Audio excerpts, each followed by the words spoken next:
Dialogue మాత్రం పెద్ద పెద్దగా మేము బోనస్ ఇచ్చినాము, మొన్ననే రైతు బంద్ చేసినాము, అంతకుముందు 2 సార్లు ఎగ్గొట్టినాము. మరి అదేందుకో చెప్పు. ఇట్లా చెంపలు వేసుకొని రైతాంగం దగ్గర 2 సార్లు ఎగ్గొట్టినా అని చెప్పేసి మరి తప్పేందుకు ఒప్పుకోలేదు.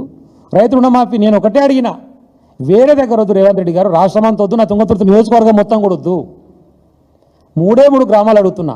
స్థానిక శాసనసభ్యుని యొక్క సొంత గ్రామం ధర్మారం బోదామా, స్థానిక ఎంపీ యొక్క సొంత గ్రామం శాలిగౌరవం బోదామా,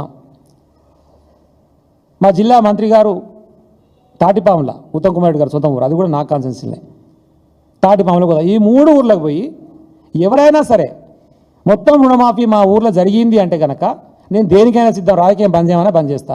మీరు దేనికి సిద్ధమో చెప్పురు, ఈ 3 ఊర్లలో ఎక్కడికి పోదామో మీరే చెప్పురు, మీరు వస్తారా మీ మంత్రి వస్తారా చెప్పురు అని అడిగినాం.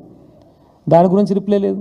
ఉత్తగానే ఇంత రైతు రుణమాఫీ చేసినాం అని చెప్పి వెళ్ళిపోయాడు, ఇంత రైతు బంధు ఇచ్చినామని చెప్పి వెళ్ళిపోయాడు. రైతు బంధు కూడా అందరికీ రాలే.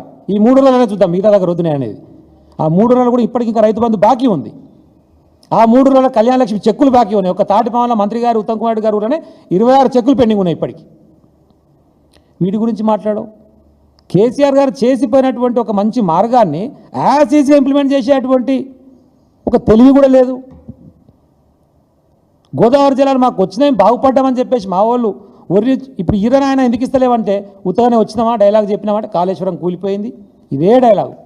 అలా రాహుల్ గాంధీ మాట్లాడినా రేవంత్ రెడ్డి మాట్లాడినా 1,00,000 కోట్ల అవినీతి అంటారు. కాళేశ్వరం కడతానికే 1,00,000 కోట్లు కాలే, అవినీతి 1,00,000 కోట్లు ఎట్టవుతుంది అంటే ఏదో మాట్లాడాలి కాబట్టి, మభ్యపెట్టాలి కాబట్టి, డైవర్షన్ పాలిటిక్స్ చేయాలి కాబట్టి రేవంత్ రెడ్డి గారు ఇష్టం వచ్చినట్టు మాట్లాడు.